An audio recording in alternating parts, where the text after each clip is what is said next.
Hey everyone, this is Night I've Created to Create. Welcome back to my channel.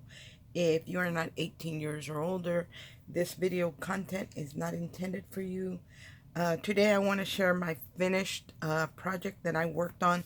I did do a tutorial on this, but I didn't complete it completely. So after I got done with the basic tutorial, I went ahead and added a little bit more to my project, and I want to share it with you guys.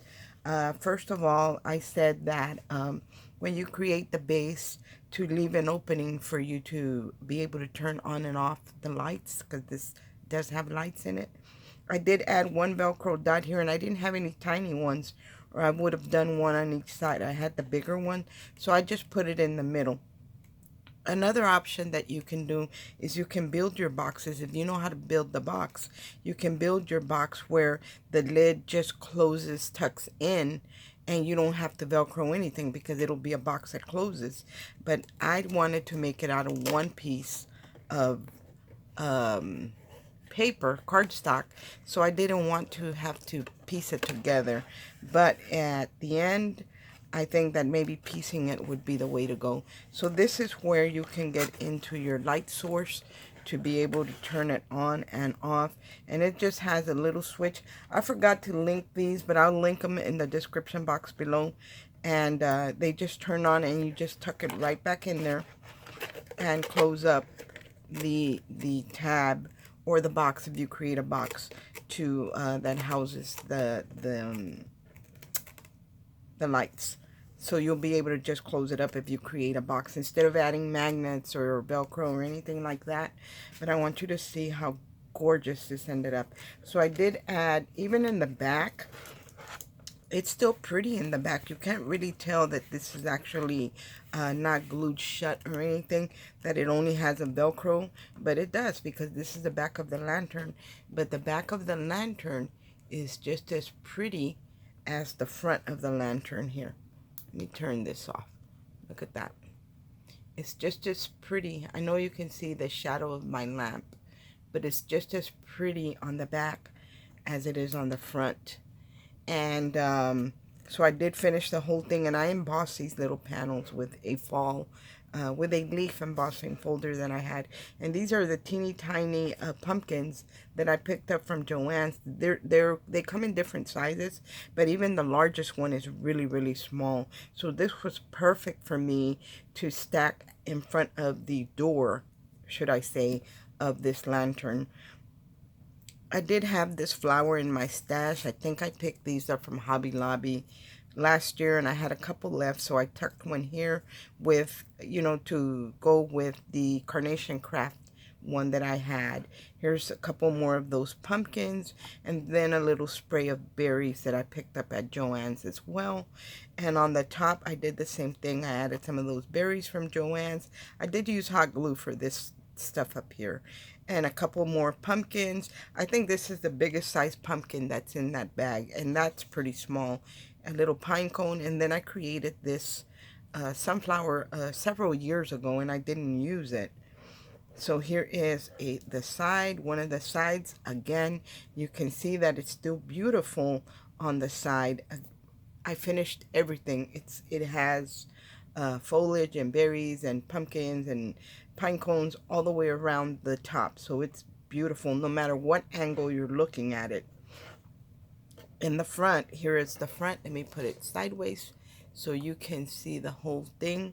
I added again another one of those flowers, another stack of pumpkins right there. And I did have the word that says autumn. And it's an old die that I've had for a really long time.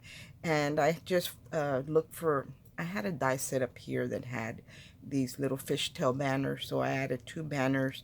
One, I did the autumn. I cut out, the autumn comes with a leaf, so I cut out a couple of the copper leaves.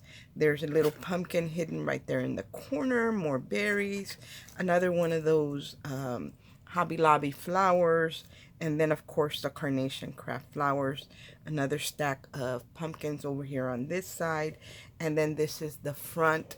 I'll turn it this way. The front, and look at that gorgeous little owl. back here.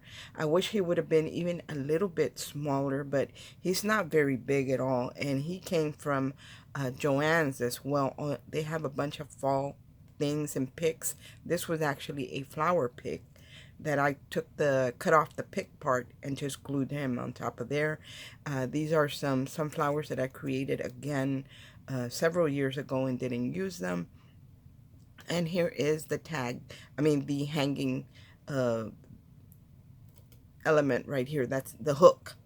And but this stands, so if it's going to sit on a desk or something like that, you wouldn't need the hook. The hook is only to finish it off because it's supposed to be a hanging lantern.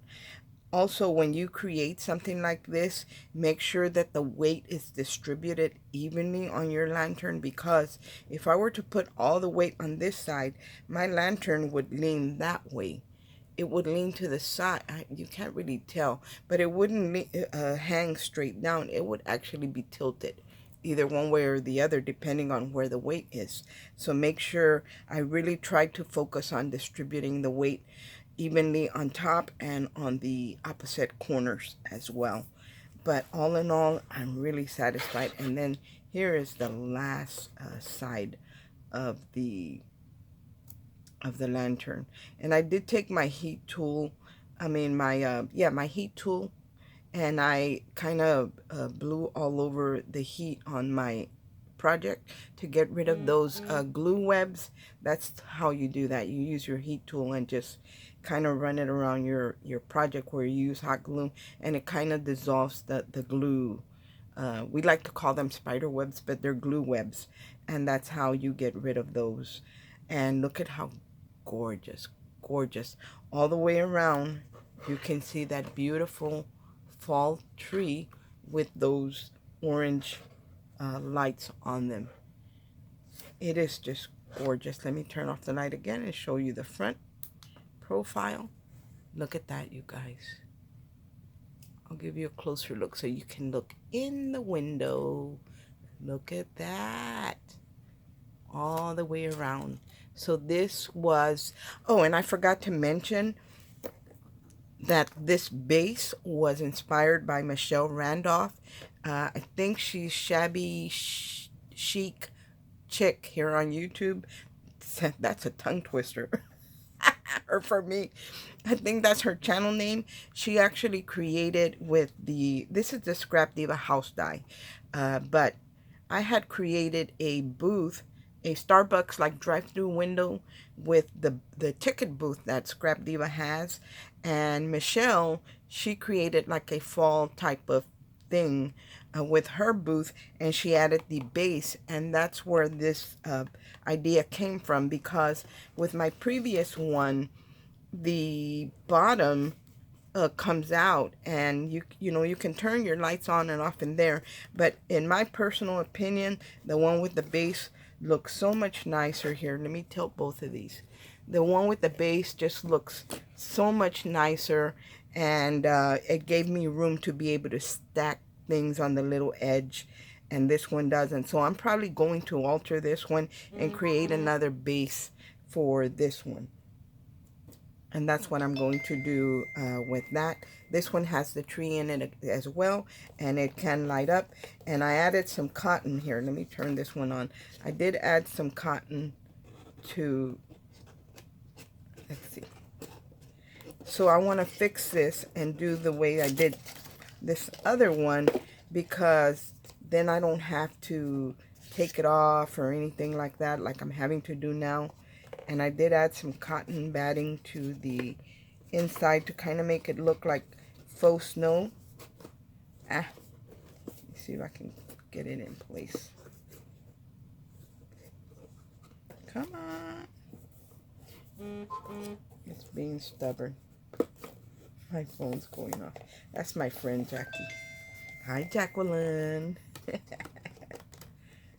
Well, it is being super stubborn. There it goes. Okay.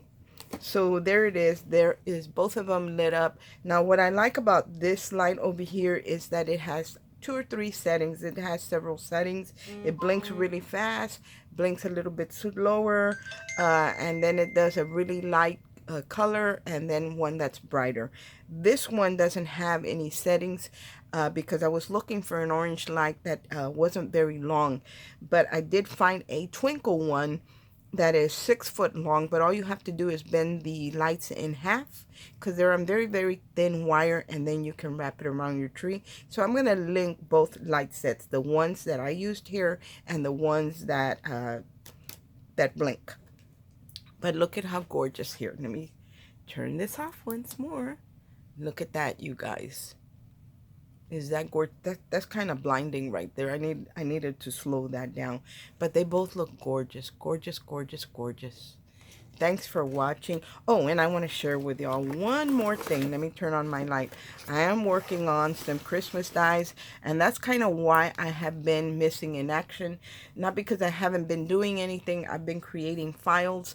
I have one that's coming. It's on the way. Should be here any day now. And that is going to be a treat bag. And when I design, I try to bring something extra, something more. I want you to have options with my dies. So that one's going to be a real nice one, and that should be here any day. And I cut down my order by half. Normally I was ordering twice as what I ordered on this one because this is a little bit more expensive because it's a bigger die set. But also, I felt like I needed to, because I'm just starting off. Doesn't mean all my dies are going to sell out. So I don't, I'm sitting on some dies, and I would rather not do that. So I did cut my order in half. So there's only going to be like 24 possibly available. But those are on their way and should be here any day now. Another one that I worked on that is being made, and that I just submitted this one. I okayed it. But I'll show you my drawing. Look at that, you guys. That is going to be a poinsettia corner pocket die. And it is going to have a layering, a big flower like the poinsettia like this to layer. But it's not going to be exactly like this because I don't want the petals to be the same. You want them to look different. So the other big petals, die with all the petals is a different shape. Same size, but the petals are shaped different. And then you're going to get two smaller ones that are also different. And then you're going to get the berries. And believe it or not, you guys, I'm not an artist, and I drew that. And this is going to be a very beautiful die. Not because I did it, but because, well, I did do it because, with the help of the Lord, because like I said, I'm not an artist, you guys. I really am not. And for me to be able to just sit down with a pencil without looking at an image or anything like that and just start drawing, I'm very pleased with the way it came out. But like I said, that was with the Lord because I am not an artist. So anyway, I have those two dies coming, and I am working on some Christmas sentiments. I'm not going to have a bunch of dies, but I am going to have, I'd like to have a few for Christmas. And there's some fall ones that I want, or for Thanksgiving, and not sure if I'll be able to get them in time. But there are some word sentiments that I want to get because I don't have. So I want to design my own. And that will be coming up as well. Anyway, guys, that is all that I had to share. I just wanted to share the gorgeous finished lantern. All the links will be in the description box below for Erica's door house. It's actually for a slimline card. So that's what this is, and I am going to create a coordinating card to go with this, a slimline one, and I think it's going to look gorgeous. And that's what it is intended for. But I like to think outside of the box and create something different. And for me, I love lanterns, you guys. I just love lanterns. So all the links will be in the description box below. I'm going to put the lights, these lights, and I'm also going to put ones that twinkle. Those are going to be the blinking ones. So I'm going to add those to the links below, below this video, behind this video, below in the description box below.